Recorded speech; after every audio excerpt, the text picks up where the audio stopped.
This is Chipicon, and this is Changing Times, Changing Worlds, Otherworldly. Tonight we have Brandon Hardy and Raven Kaldera, and we're talking about omens and the language of omens, and as I say, why it's sometimes not the it is sometimes not as clear as we would like. Uh, so yeah, omens it is. Why is this not? Okay, so I'm going to put it on automatic. So theoretically, if it's just, it will single in on Raven or Brandon, whoever is speaking. And why don't I'm going to copy the moderators from the conference and say, why don't you introduce that part of your coolness that is applicable this time. All right. Brandon, do you want to start? Yeah, let's see. We're kind of starting off just saying that we're actually, part of the class is giving short stories explaining why the heck we're doing this and why, not just why we're doing this, but for other people who are interested in starting this kind of practice, what starting this practice can look like. So you kind of be like, just starting out, it's like this kind of stuff happens, and that's probably a reason. Excuse me. So I guess Raven, do you want to go first with this one, or do you want me to switch it up? I'll tell my story. You just muted yourself, hon. No. Okay, I'll tell my story first. That's all right. I think I'm unmuted, right? Can you hear me? We can hear you. Okay, good. So decades ago, my first marriage was having a lot of problems, and I was seriously considering getting a divorce. It wasn't an ugly sort of situation, but we were moving in different directions, and we wanted to literally move in different directions to different sides of the country and live in entirely different places and live entirely different lifestyles. So it was one of those sorts of things. But we had a kid. So that was a difficult issue, and basically I tried to do some divination on this subject because I'm a pretty serious diviner, but something like that's too close to me. I can't be objective about that. I can't be objective about, am I going to ask my spouse for a divorce or not? That's like way too close to home for me to get anything clear on that. And there wasn't anyone around at the moment that I could get hold of for a reading immediately. It would take several days, and I was just like, I'm just gonna ask for an omen, except that would mean I'd have to leave the house, and at the moment we only had one car, and my spouse we had to split up the car going to work and that sort of thing, and it was time for my spouse to go to work, so my spouse was at work with the car, and my mom dropped by because my mom loved our 5-year-old grandchild, or 5-year-old kid who was her grandchild, and said, "You want to go to the mall?" And I'm like, "No, I don't like malls." But then I realized, mall, lots of things in a mall, lots of possibilities for omens at a mall. Right, got it. So we packed up the 5-year-old and we went to the mall. And sometimes, malls have these like shows in the middle of themed shows down the center of the mall. Well, this one was all numismatics. It was all old coins. It was old coin dealers. Now, I don't know anything about coins.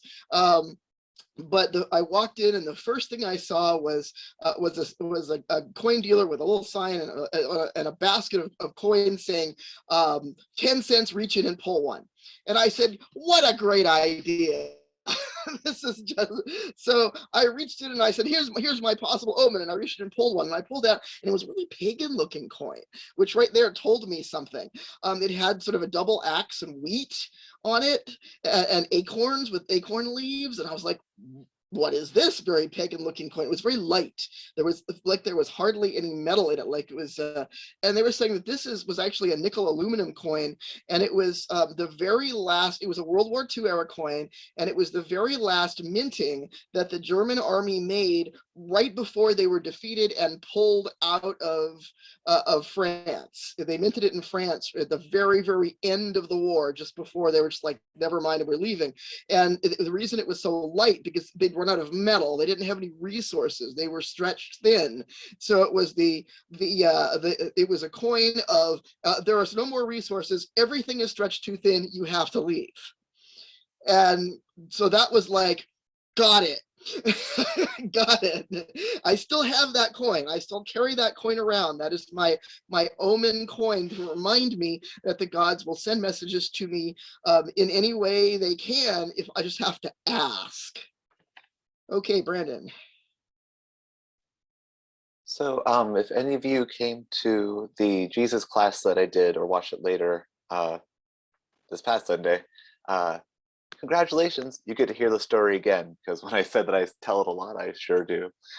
But it was actually very early on in my practice when I started having a lot of very strange interactions with Jesus. And at the same time, I just started getting contact with Raven and talking with him about these experiences.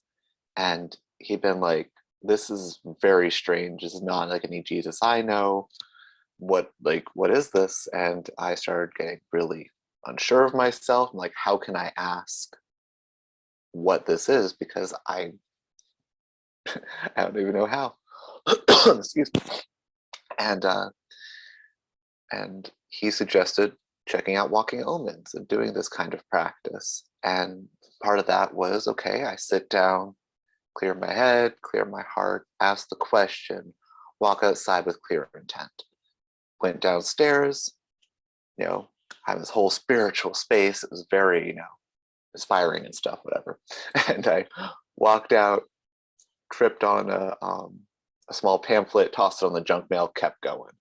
And then realized about 2 blocks later that, well, something caught my eye, and I had to make a very embarrassed, quiet walk back to the house and go, what did I step on? And there was a pamphlet left by the local Jehovah's Witnesses, and it said, who is Jesus to you? And had 3 options: the Christ child, the sacrifice, and the king. And I was looking at that going, oh, Jesus guesses something slightly different for me. And this just kind of snowballed, and it kept happening. I think about something too hard, I start seeing stuff, and stuff will keep happening. And I started realizing, like, while this kind of experience can be viewed as a single answer to a single prayer, for somebody like myself with not the most reliable signal clarity or direct connection, this was a way to make the answers that I received or the interactions I had with the divine much more imminent than a, isolated blessing.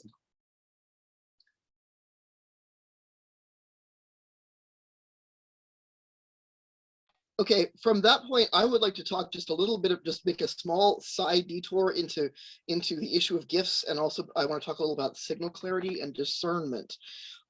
First, in terms of psychic talents and psychic gifts, most of us who study this sort of thing, we realize that we've come to realize that it certainly is inherited. It certainly does run in families or not, and that people are born with different levels, and it seems to be dependent a lot on neurology. But you can improve what you get to a certain extent by practicing with it.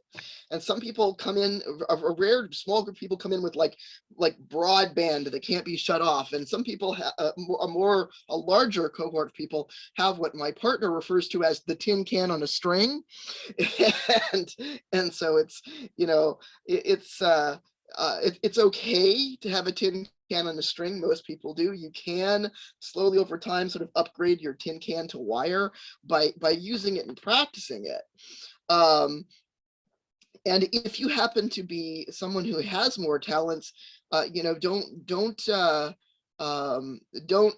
go off on people and say, oh, well, you're just obviously not working hard enough, that you're not, that you're not getting what I'm getting. That's not necessarily the case. It's both nature and nurture, and we have to be both patient with what people come in with, and also encourage them to do as well as they can with what they have. When I first read about Tantra, it was very strange to me. I kind of felt like it's sort of like people using their junk to pick things up off the floor. Don't they have any hands? And I realized, actually, no, they don't have hands like I do, that I can just move the energy around. But that's a gift I was born with. So it's a matter of being good about that. And it's also a matter that if you got the tin can on the string, if that's what your genes gave you, to work on that and see what you can upgrade and not get all upset. You know, you get what you get, and then you can improve it to a certain extent. But anyone can do walking omens. The whole idea is you don't need signal clarity to do this practice. And what does signal clarity mean? That's a term that a lot of spirit workers use for being able to connect with the divine, being able to connect with spirit, being able to connect with the Akashic records, whatever, being able to connect with the numinous out there. And even if you have a lot of inborn signal clarity, there's things that can go wrong with it. That includes your diet, how much sleep you're getting or not getting, how much stress you're under or not under, you know, how much pain you're in, and all kinds of other stuff. There's a lot of things that contribute to that signal clarity. And even people with a broadband that doesn't get turned off can get blocked sometimes. I can attest to this. And sometimes when I will resort to omens when it's either something that there's no way I can be objective, and you have to be self-honest about that, and I can't get a reading anytime in the near future. Like right now, I've got an apprentice living with me, so I can get a reading whenever I want, but still, that's not always the case. Or it's just a matter of I'm blocked, and I just feel, but I just really want to connect somehow. So I'm going to go out there and I'm going to ask for an omen, because that is a kind of connection. It's not necessarily a connection I can feel in that moment on that day, but it's a connection that is there, that you know, my goddess, when she as kind of as a head pat, if it's the right season, she can't do this in winter, obviously, but during the summertime, as a kind of a head pat for me, she will send fireflies. That's just like a thing, not that associated with her, but that she associates with me. That to her, I am a firefly, and so she will send me little fireflies. And I've seen some like totally out of season, way into the fall, fireflies that seem to have been just waiting around for me. So that can really happen. The other thing I want to talk about is discernment. And discernment is just as important as signal clarity. Working on getting better signal clarity is important. And I'm not going to give a whole class on that. If you really like to know, there's a book out there called Talking to the Spirits, where I wrote a whole section on that in that book. But discernment is about figuring out what's you and what's not. What is actually an external omen, and what is your own stuff? What's your own sock puppets in your head jumping at anything? And discernment is very difficult. It takes practice, and it's something that we tend to either go in the beginning. We tend to err either on the side of skepticism or on the side of, oh yes, anything. I'll stretch this thing that happened to me into I'll see how far I can stretch it. Can I stretch it into believing that indeed this is some kind of great omen? Sometimes a cigar is just a cigar, and sometimes that's tricky. What you can do is ask for a clue by 10. Say, make the omen big and fat and unmistakable, not something I'm going to have to go around in my head about and say, was that an omen? Or maybe it wasn't, but something really big. But it's still, don't feel bad if you have trouble with discernment in the early days. Practice helps. Practice really helps. Okay, and you have to learn to have this healthy balance between being reasonably skeptic and being open to what comes. And that balance takes some time to work out where the center is. So in the early phases of this, don't move to Kamchatka the first day you do this on the face of an omen. All right. All right. So Brandon, you can talk more about discernment and stuff. Yep, because this is where I get to go on to my very fun soapbox and talk about mental health. So I have been mad to some degree my entire life. And I don't mean just like quirky or out of touch with society, but like diagnosably impaired by the inside of my brain. And while I was never like full-on schizophrenic or schizoaffective, when puberty hit, like vague issues in my brain turned into like auditory and visual hallucinations pretty regularly, which does run in my family. And I figured out what was triggering this for me and was able to get surgical intervention. And this wasn't an issue for me for the past decade, which has been pretty sweet.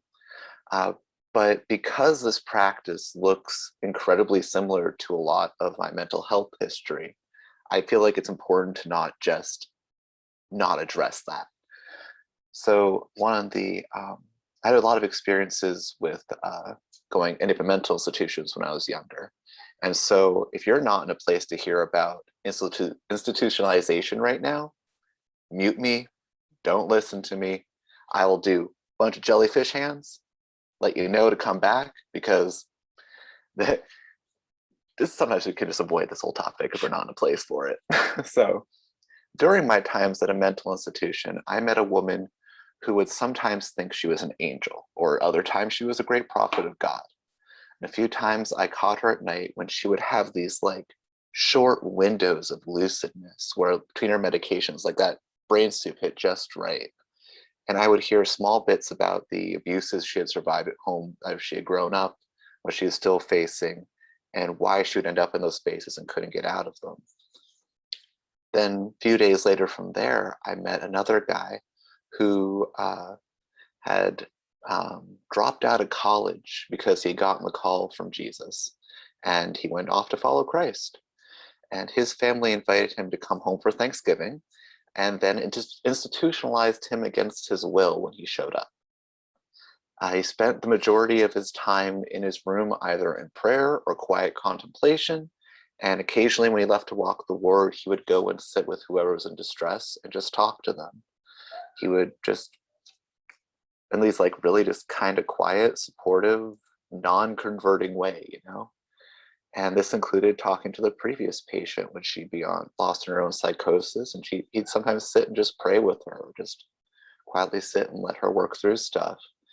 And he would even come and sit with me, and we just have discussions about our very different Christian beliefs, how we looked at this stuff, and it's still a standard that I strive to reach every time I talk to somebody with different beliefs.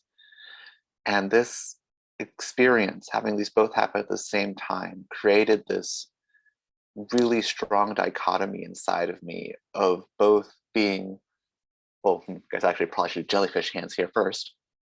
Come back, welcome back, because talk about the results of this experience in institution as opposed to the experience itself.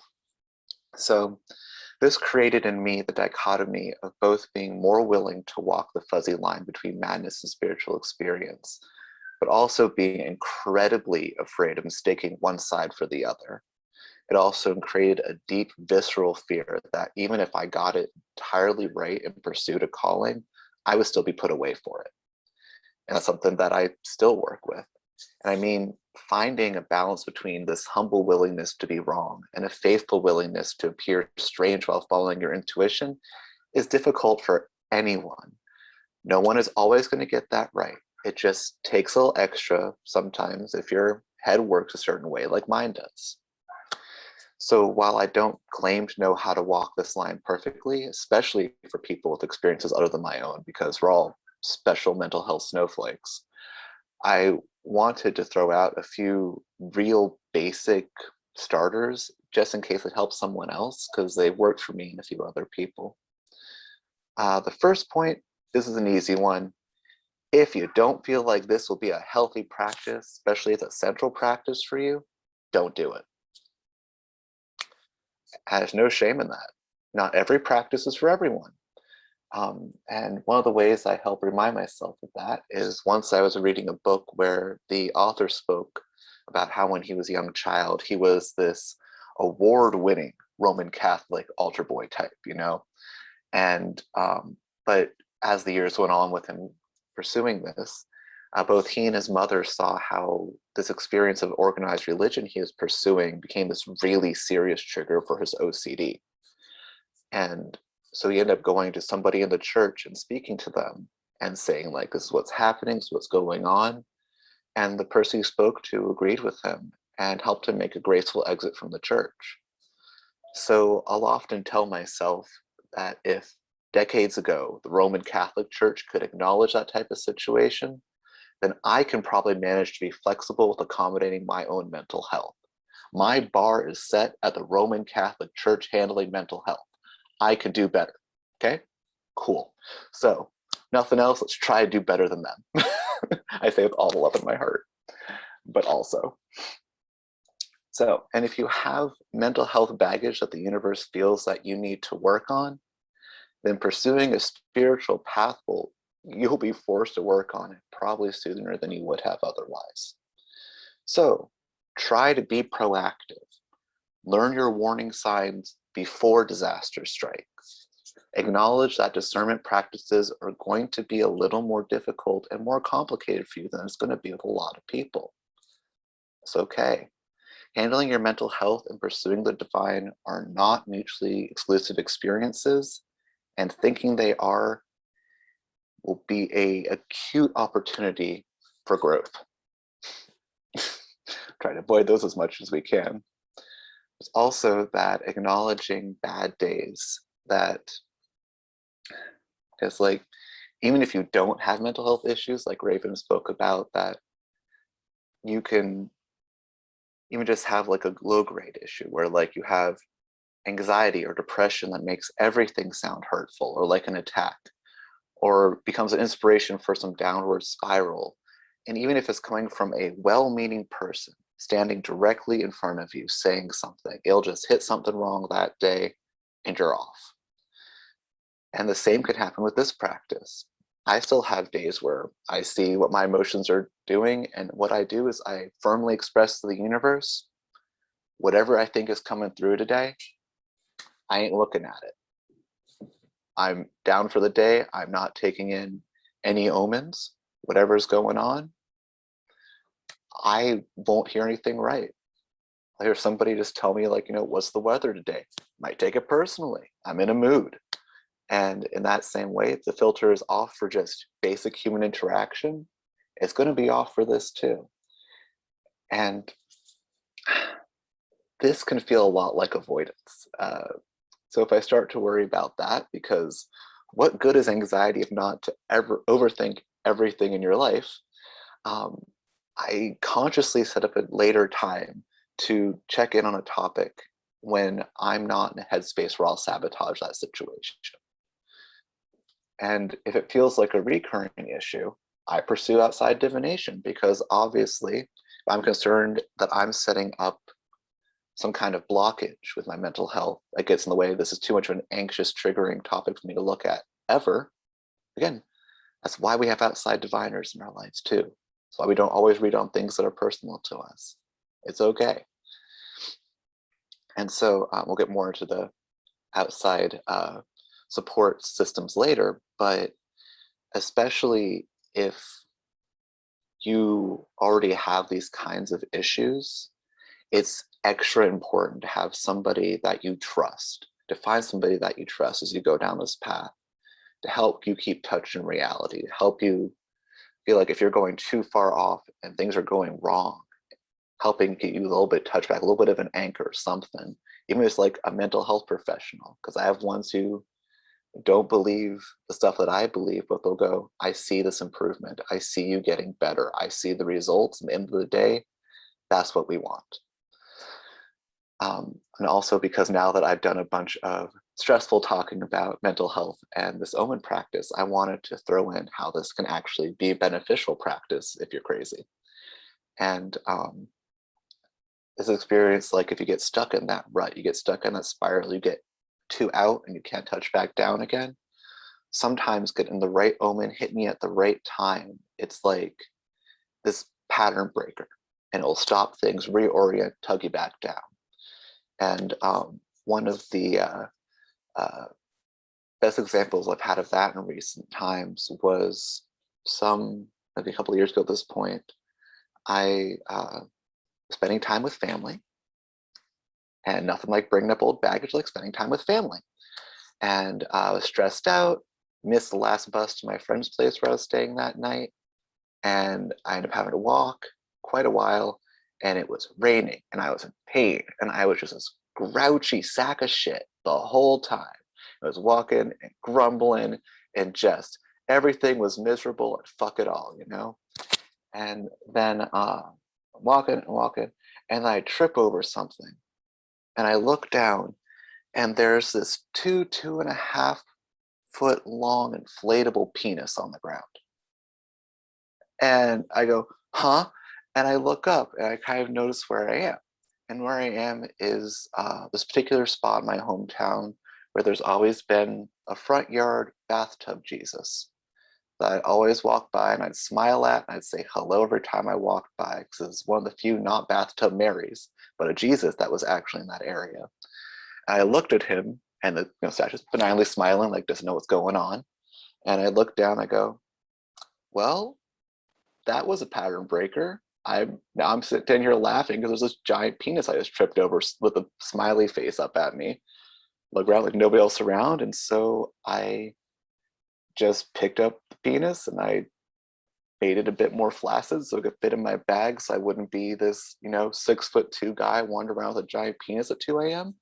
and just carried on my way. And if I felt that spiral hit and I felt it going, I just reach into the bag and just be like, you tripped on a penis. It's very funny. It's okay. And I still have that inflated sitting on his altar to this day. And tag us off.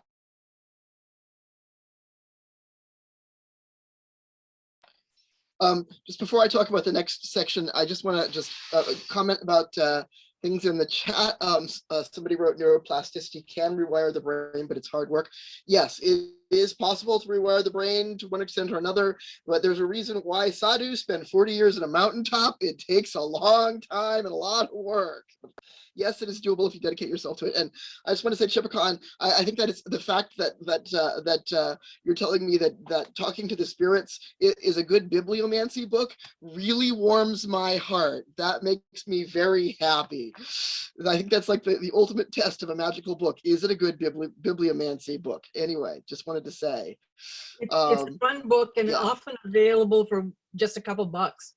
So it's a great book. Yep. So I want to talk about something called ordered space. Now, what does this mean? This is a term that was created by some fringe scientists, and some of the sort of fringe scientists that many of the other scientists call quacks, because they were doing things like trying to measure psychic powers and stuff like that. And they come up with this concept, ordered space. The idea is that when certain energy is put into a space, like a room or a box or something like that, there is the effect on the things in the space show that there is less entropy and more synchronicity. Basically, it cranks the synchronicity up, so the dominoes, there are more dominoes, and they fall faster and they hit more accurately, and they take less time to come all the way around. And when I read this, I said, yes, that's exactly what many of us spirit workers have observed, and a lot of magical practitioners have observed, is that if you do a lot, if you make a space more spiritual, not just sort of like, I cleanse this space, but like invite spirit in, or you do a lot of magical practice in a space, what happens to that space over time is that you get this field, less entropy and more synchronicity. And so so my house and land, for example, is sacred space. There's a big old labyrinth in it. There's all kinds of the entire property is sacred space. I live here. When people come here, ordered space happens. And what the effect is on people is that their karma speeds up. But people have literally driven by, friends of mine have driven by and noticed that while they were driving by my house, the radio would change and do something very divinatory. And as soon as it was gone, it would stop. But this kind of lining up the dominoes, of manipulating synchronicity and lining up the dominoes and making it happen, is, as far as I can tell, after years and years and years of observation and communing and everything else that I have done in my life that has anything to do with spirit. This is the way the gods work. This is the way the holy powers work. This is the way the universe makes things happen on a personal level, is by cranking up the synchronicity in a particular space, time, or situation or person, perhaps temporarily, and then letting those dominoes fall, and there will be less entropy for them to bump up against. So that's sort of like the observed science of it, if you will, this sort of shamanic science of it. And now the problem is that can ordered space, when ordered space is really cranked up, sometimes ordered space will just stick dominoes in there that will just sort of create those not coincidences, but they don't mean anything. It's like you'll have extra not coincidences because synchronicity is cranked up in this one space. That doesn't necessarily mean it's a message. You can have, a message came through, but there were also 3 other things going on that seemed also very synchronous, very, very synchronicity laden, but they were just sort of a side effect of the ordered space. So that's something that people need to keep in mind. That's part of how, it's like picking up static. It's part of how you get some cigars in there. Okay, Brandon. And at the same time, you start getting too.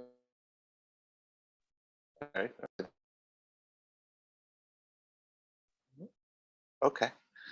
Get muted by getting finally muted. There we go.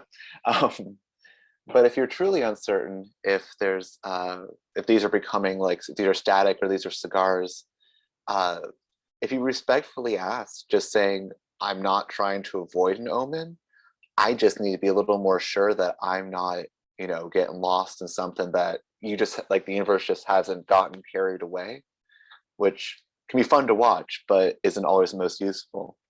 One of the better examples I have of that was at one point in before times being on a train and having a woman walk up and stand in front of me and hold on to a bar, and a bunch of peacock feathers in her outfit just stare me in the face. And I was sitting there just being like, okay, well, usually when I run into peacock feathers, that's something from Sarasvati, except, I don't really want to say somebody walked by wearing peacock feathers as an omen, because even though it feels like one, it's a little bit too generic. And so I said, okay, ma'am, like, if you're trying to get my attention about something, and I think I know what it is because it's that thing I'm not doing, could you just clarify? We made it one stop on the train, the doors opened, and somebody walked on with a veena. And if you don't know what a veena is, it's her giant sacred instrument from India that I've spent a lot of time going to interesting music gigs as a kid, and I've never seen one casually running around in the wild at any point. So I was like, okay, ma'am, thank you for the clarification, acknowledged, move forward. So while some people can feel like, oh, I'm concerned about questioning, I'm concerned about going and saying, well, I'm ignoring, being diffused, like, no, you can just as consciously do this. There's also that sometimes I'll view this interaction with order space in the world as if the world's a divination map, pretty much. It's a lot like, if you're doing divination, you're creating very acute ordered space in a small area. Very, generic terms there, but and when you let things fall, when you drop things onto it, do that kind of divination, you're asking the universe to let them fall in a way that will read a certain message, or the powers that be, or whoever you're asking. And in that same way, I'll sometimes go out and I'll be like, okay, I'm walking on a div mat right now. The gods can just as easily drop something down and it will fall in the way that it needs to fall. And I will see it and I can read it as if I'm doing a divination sitting down on a mat.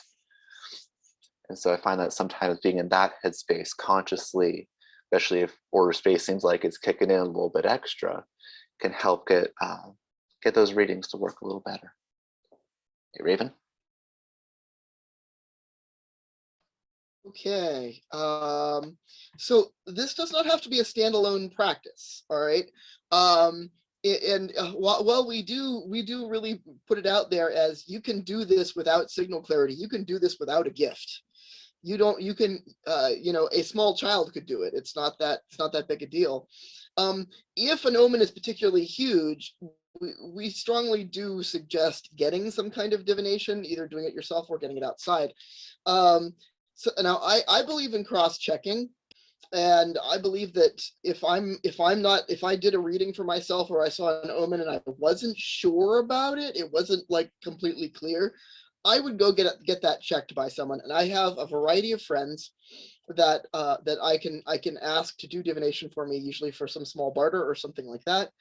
And because they know, if nothing else, I'll barter a future one for them on the day that they're having, like, should I break up with my, whatever feelings. And I think it's a good thing to have people that who can do this. So, and but the omens can be actually part of a divination system too. If you are a diviner, if you are your own diviner or something like that, one of the things that we do in our church when we have to make a big decision in our church, and we have compared all the objective knowledge and we've gone as far as we can with the objective knowledge, and we still feel like we don't know enough to make a good decision, it would still be kind of like groping in the dark, we will do a divination series. What we'll do is we'll have one in-house, one outhouse, and then we go look for omens.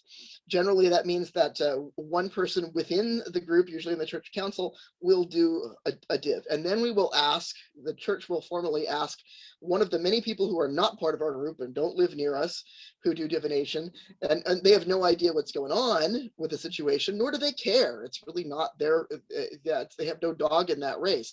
And we compare how those two divinations come out, and then we go looking. As a third, we go looking for omens. Usually it's we plan a time, and we can do it in different places, but it's like between 2 and 3 o'clock on Tuesday. We will all be doing something. We will either, some people just, check the internet and pull up their Facebook and take down what ads popped up on Facebook. But we will do this with intent, whether it's, I'm going to go to the park, or I'm going to go to the mall or the grocery store, or I'm going to walk down the street, or I'm going to pull up Facebook or whatever. And then we compare them, and we compare all these different things. And if none of them match with each other, then that's like okay, there's just no getting a good signal here, put this all aside. But often you'll see, but the omen is kind of the key in that sense. It's like, what matches the omen? Or omens. Sometimes it's just one person doing an omen. You can do this for yourself. You can do, I'll do a div, I'll pull out my tarot cards and do something, and then I'll have a friend or someone outside or professional do a divination. Some people do them long distance. And then I'll go looking for an omen, and I will compare these, and I will see, and if they don't match the omen, then the best thing to do is put it aside and wait. But if they do match, then it's like, okay, this was cross-checking, this was me doing my due diligence, I'm getting the same basic message all the way through. Okay, Brandon. So one of the big ways that I end up actually using this that I want to make sure I throw in is that I use this in partnership with a deity primarily. It's usually a far less generic omen asking process and much more about part of my devotional practice, because I'm very devotion oriented. And one of the few of the ways that you can do this is, first off, just consciously invite them to do it with you, just as you would invite anybody to do something with you, making not just a passive but an active choice to try to initiate this kind of interaction with them.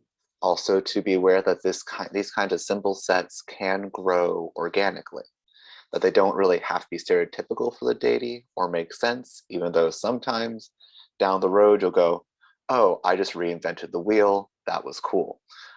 But sometimes you can get things like, for me, I get a lot of things with Sarasvati that are spider related, which a lot of things where I'll be particularly stupid about something, I'll be not paying attention, I'll go, and spiders will drop down from the ceiling and just stay at eye level staring at me, going like this until I get my shit together, which thankfully other people have been around for at least a few of them, So I feel a little less crazy about that one in particular. Because spiders always knowing exactly where eye level to call me out my bullshit is suspicious. And there's also that sometimes if you're doing this kind of practice where it's less about I'm asking the universe for an answer and more like, having a devotional interaction, having a give and a receive and a relationship of some sort, that it isn't going to always be a capital M message hitting you. It's always not always gonna be them coming here to lay down the law, let you know something. It can just be their way of reminding you that they're there for better or for worse. Sometimes for better, like you're going through a difficult time, they send a hug or a giant penis, all these wonderful things that can happen. Sometimes it's for worse, as in you go, man, I'm going to procrastinate on that thing I should be doing. We all have that thing, fill in the blank. And you go, oh, look, an omen. And they go, not telling you to do it, just let you know I'm watching you not do it. It's like, cool, that's great. And it's a wonderful way, if you're very responsive to outside stimulation and encouragement, to let their presence and their input be a more intimate and imminent, even part of your life, especially if, like me, you're very good at going blockhead. But Raven?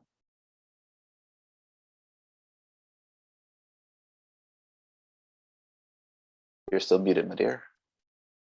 Yeah, I'm struggling with my mute button there. There we go.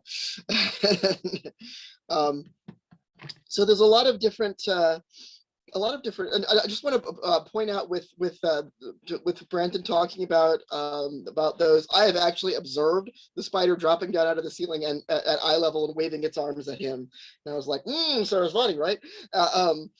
But it can also be, this is similar to what I was talking earlier about Hela sending fireflies. It has nothing to do with her. And I think part of the thing I want to throw out and sort of reiterate what Brandon said is that do not feel weird if the omen that deity decides to use as an omen for you, like you say, I invite you, and then suddenly, squids are everywhere or something like that. Don't worry if it's not anything that the lore says is associated with them. Maybe they pulled it out of their ass. This is a living religion. And these gods are not stuck in time. They live now, and they might decide that the omen has something to do with you rather than them. It doesn't necessarily have to be like their animals or their symbols. And so I was like, fireflies, really? And eventually I figured out, she sort of gave me the message that was about me, not about her, but she was going to be using it as an omen to me. So places and ways to look for omens other than walking around, although walking around is great. And I just going to tell one more little story about a walking omen, and that was one that my friend Elizabeth was living in Colorado, and she was the pagan demographic community out there that she'd been part of was breaking up, and she really felt like she should move. And she had multiple people in New England telling her, well, you could move out here and we'll help you find a place, or you can stay with us. She had several friends out here, including us. And she wasn't sure if she should move to New England or not. So she decided to go doing the walking omen thing. And she's a Loki's person, so that's apparently she's really good at that. And she walked out the door in Colorado, and an 18-wheeler drove past her. It was a refrigerator truck, great big refrigerator truck, full of seafood that had clearly driven all the way from Maine because it said something like Maine seafood on it, and it had a lobster carrying 2 suitcases. Just like she's walking down the street, and it drove right past her with the lobster carrying seafood from New England with a lobster carrying suitcases, and she's like, okay, so that's like a really great example of a walking omen. But you can also turn on your radio. You can turn on a radio and ask for specific songs to come up, and also specific groups deities can sort of claim specific groups, like if you get a song from this group, that means it's me, kind of thing. but divinatory radio is very useful. You can also, if you've got a shuffle, got like an iPod shuffle or anything that shuffles like that, or in my case, YouTube. You know, you have what I like to do sometimes is for divination is I'll start playing a few songs on YouTube, which will tell songs to come up in my feed, not necessarily songs I've heard before, but random songs to come up in my feed, and I will play like the next one, the one that's the top of the feed, and then when that one finishes, the one that's the top of the feed, and 4 or 5 songs down, often it's this long message that's fairly easy to decode. It's like, oh, that's what you're saying to me. Okay, I got it. So that can work, and having a shuffle can work. Obviously, with a shuffle, you're going to put a lot of the songs you like on. Please put at least 100 songs on it, so that the deities have lots of, the powers that be have lots of choice in what to do. But I've had like the same song come on again and again and again. One of the deities that who's my spiritual teacher, that's his role in my life. He's my guru, and he has decided this one particular song, like I'm not even sure why, but this one particular song is the "You are not doing your meditation work, your meditative work, your sadhana. You are not doing it. How about doing it? You know, you've it's been too long since you did it." And I've had it come on in the radio while I'm in the radio when I'm in the car with someone else, and they don't know. You know, because there's a few people in my life who do know, and they always start laughing when I'm sitting there in the passenger seat and that song comes on. They're like, "You wanna do something?" You know, we got another 15 minutes before we get there. But often if they don't know, I'm sort of like, "Oh God, yes, I know." So these kinds of omens, these kinds of things can become regular omens, and you can find all sorts of places to do this. You can pick up people's business cards in offices and stick them in your wallet, and when they fall out of your wallet, it means something, you know, stuff like that. You can get things out of gumball machines. You know, who cares about those little gumball machines? Well, they can be omens. There's all sorts of things that you can do with that. Brandon, do you have any other ideas as to places to look for omens? Oh, there's plenty. They'll show up when they show up. Sometimes they'll be just things that are very static, and you just happen to go, I'm going to walk there this day. I'm going to, I'll be standing there somewhere for like 5 minutes, look up and go, oh, fuck. Things like that, and it's very customizable. One of the big things I run into, actually it's like into our last big point, but is particularly things like radio omens and stuff, is that discernment thing again. Because again, it's all good and well to say you should build discernment. You should be able to tell, like, is this radio a thing for you? Is that thing a thing for you? Are you crazy? Like, as good things build that skill set. It's very good to say, do it, but how? How do you make that happen? One of the ways that I've kind of the 201 of how to do that I've been running into with radio omens specifically, are that there are certain songs that will occasionally pop up that are Jesus trying to hit me with something, or just say hi or do something going on there. And sometimes they'll go on, and Baphomet will be there and say, who sent it to you? Can you tell? Go. And I'll just sit there and try to feel what's going on, where that come from, and having that kind of discernment practice. But short of that kind of thing, something that I've found is more of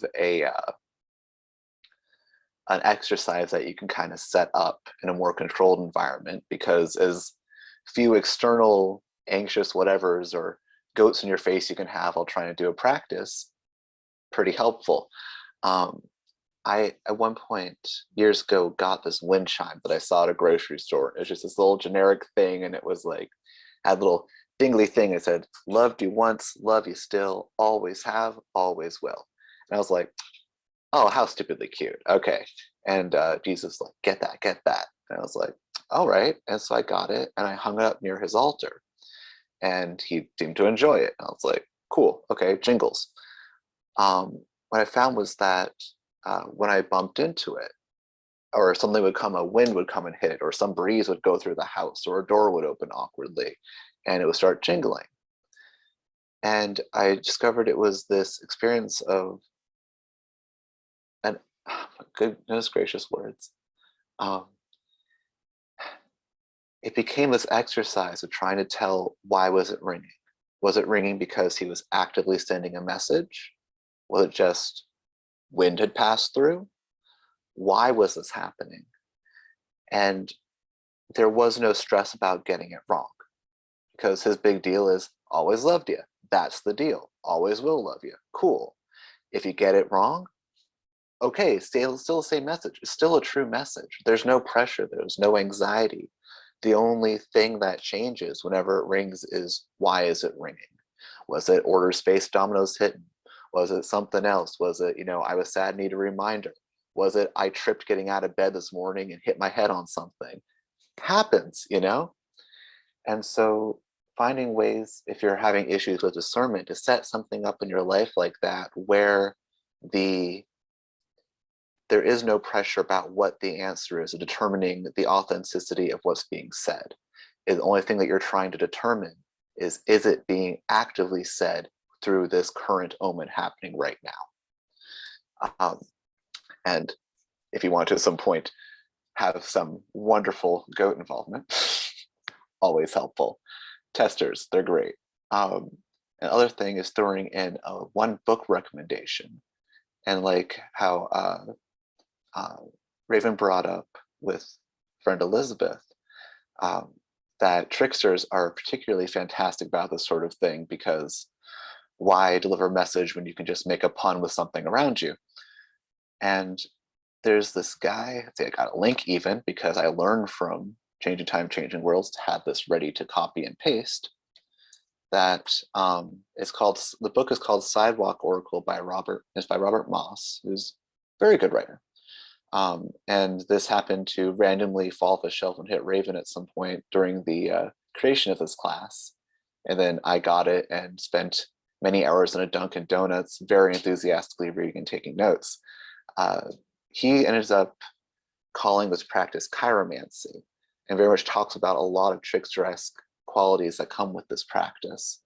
And it's, I think, the only thing I've read that's really had a rundown of what this practice looks like when it's done as a practice, and how to approach it, and weird things that happen, and very beneficial stories. So I want to show those in there too. And I think that's everything covered. What do you think, Raven?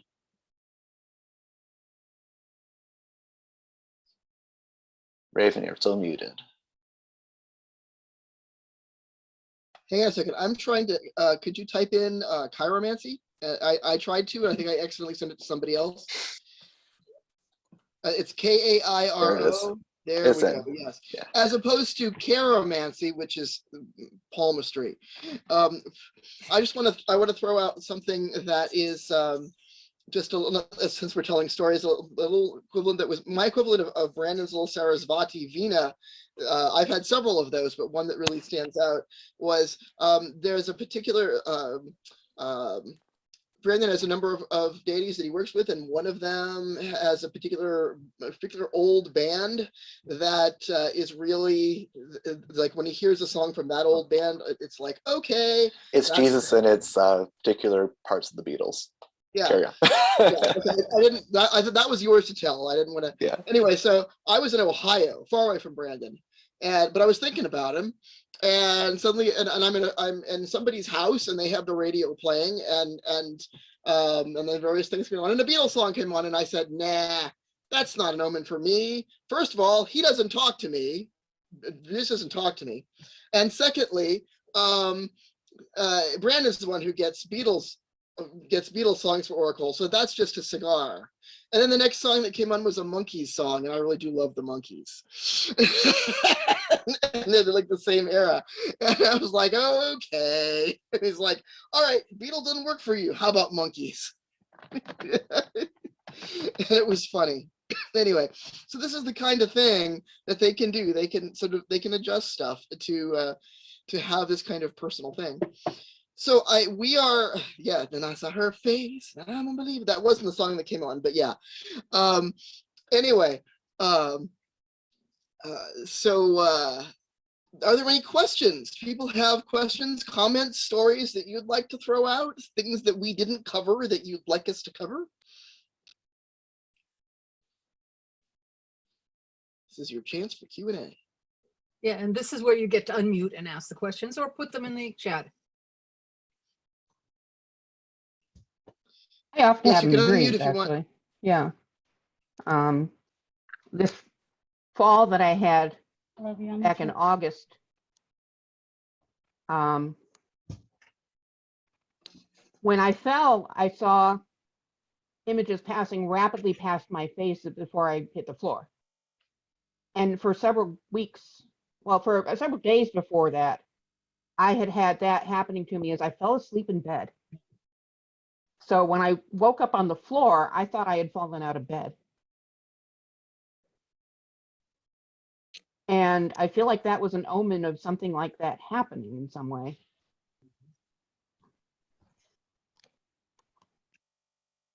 Brandon, do you want to talk about dreams, because you're really more of the dream worker? Ooh, dreams, aren't they fun? Yes, I have a lot of things happen in dreams. Yeah, so a lot of those too. Let's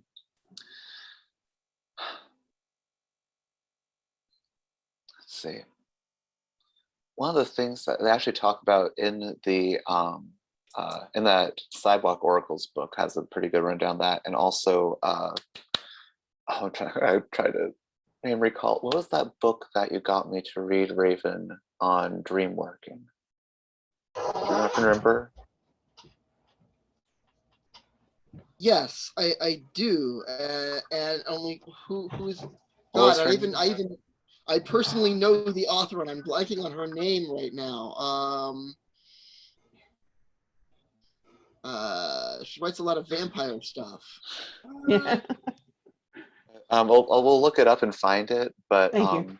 she had this really good bit about, she's very much about dream walking and dream work and that kind of stuff, and had a very good rundown of what it feels like when a dream hits different, where something's happening. And it's sort of like, especially if you're having dreams about people who have passed away, and Mhm. how your memory of that Particularly dream will do. be different, and how that, yes, aha, thank you, yes, Michelle Belanger. Okay. That's her. She has a book on dream work, and it Okay. is very good. And it was, I think it's still one of the most practical rundowns I've run down of how to do that. And it's one of those things where, again, part of it is discernment, because there's this thing that if you wake up and it's like, the kind of dream omen or something happened in particular, that you just kind of go, that felt kind of different. That had a different taste, a different feel to it, which is different for everybody. How you have that kind of discernment manifest in your body. Is it like, like I always say, feelings, I'm all empath shit, and all that squishiness, new age wonderfulness. I'm a damp pushover. So Keep me it's on one of taking my those pills. meds on time.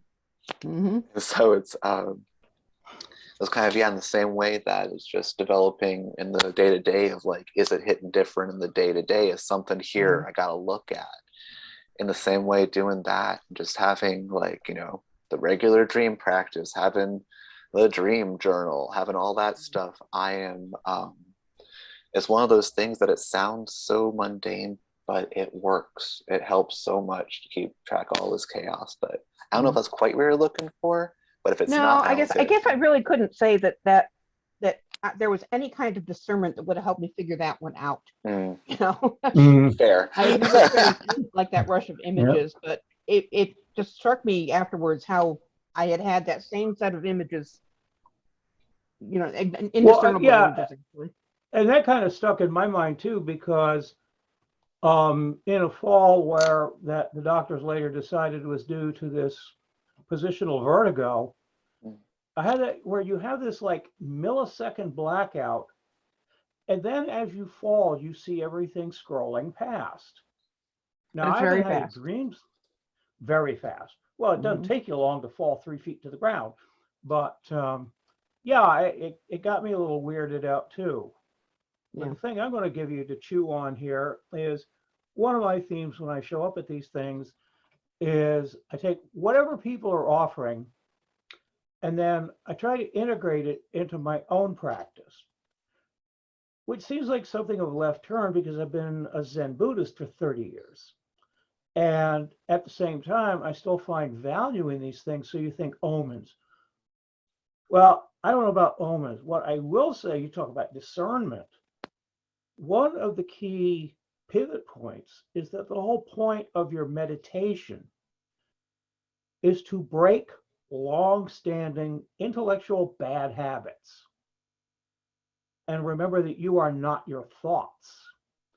So I keep reminding myself, if I have a mantra, it is the Buddha alone sees the world with his naked eyes. And I guess the whole point of it is you get to a point where you see everything clearly.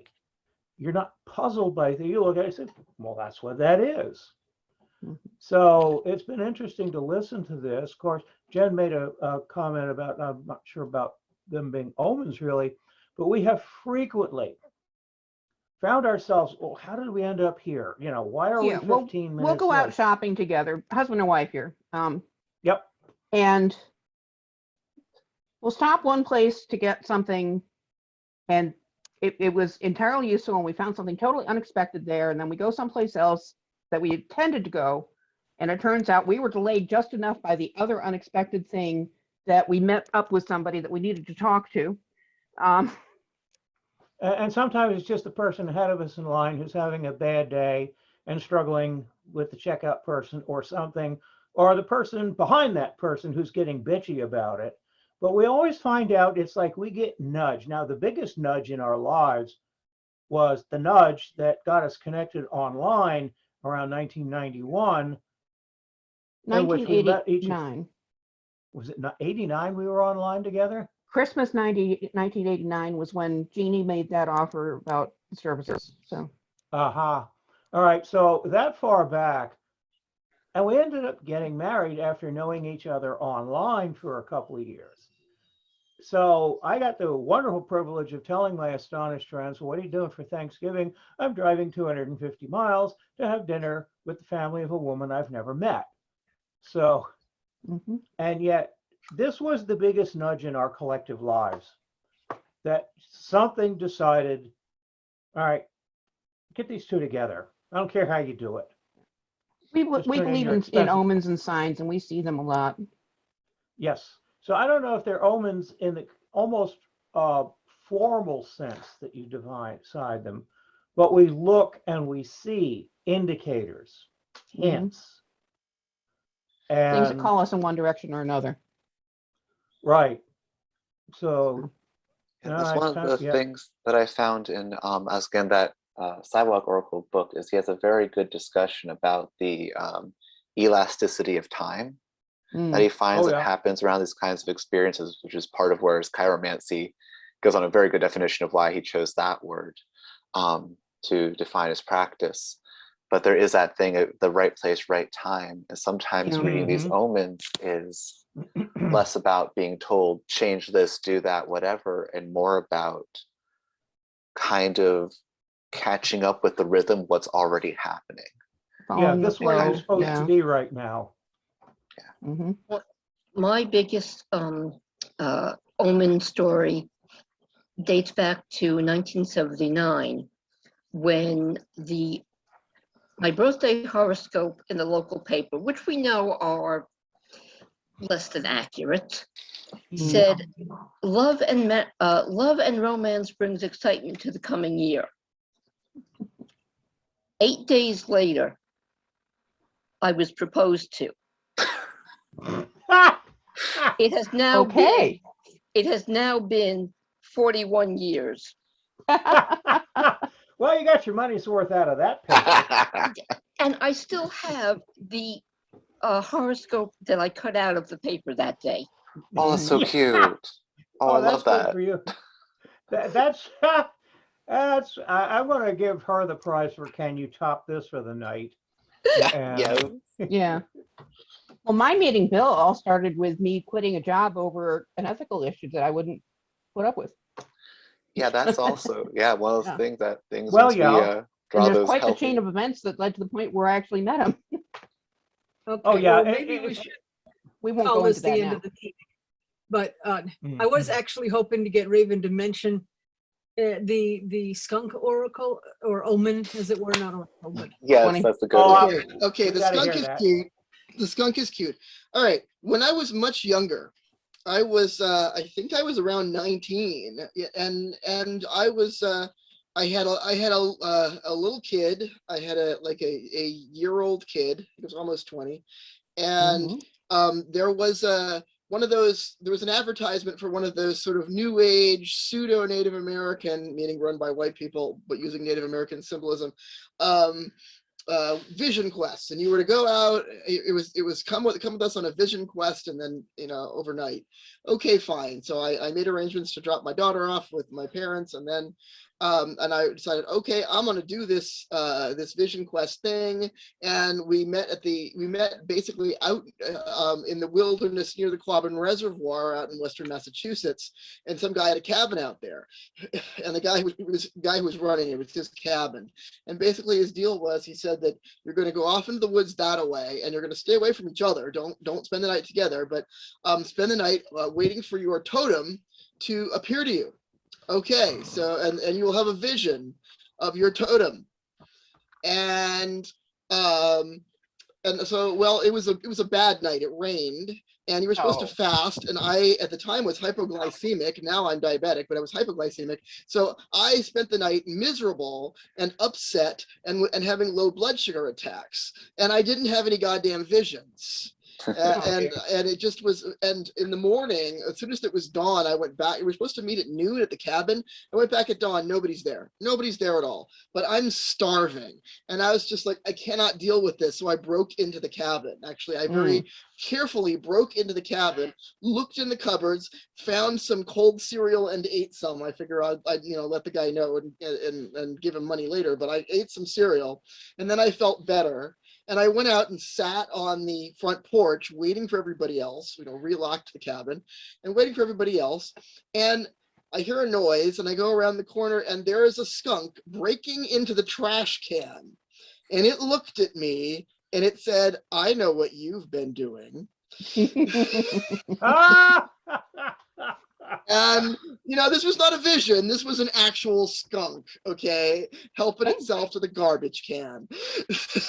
And it took its mouthful of, right?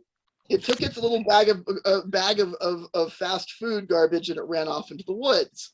And I was like, okay. And everybody comes back, and they all sit around in a circle. We had to sit around in a circle, and everyone's like, I had a vision of bear. I had a vision of wolf.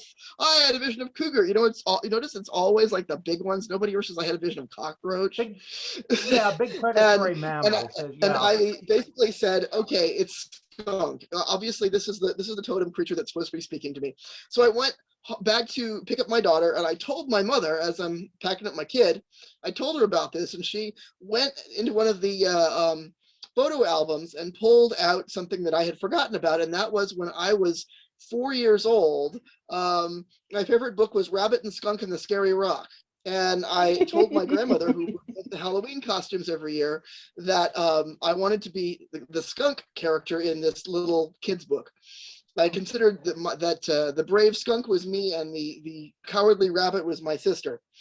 And basically, she made me a skunk outfit out of black and white flannel. And my mother pulled out the photo and gave it to me and said, "Here's your totem."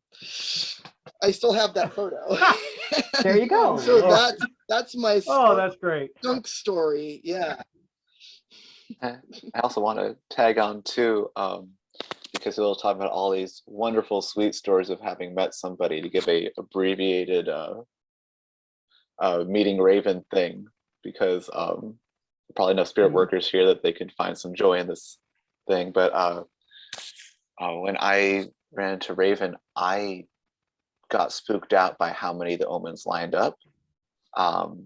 Decided this was absolutely crazy, and found a reason not to message him, and was like, here's obviously the reason why I can't message him. And which other class do that, like my teacher, I was like, I was looking for a teacher, but I ended up getting a Hindu one because I was too Christian. So I was like, oh, he's pagan, I'm an ignorant Christian. I know nothing about paganism. I'm out. I'm That's fine. true. Whatever. As I flap around with my rune tattoo, I know nothing at that point about any of this crap.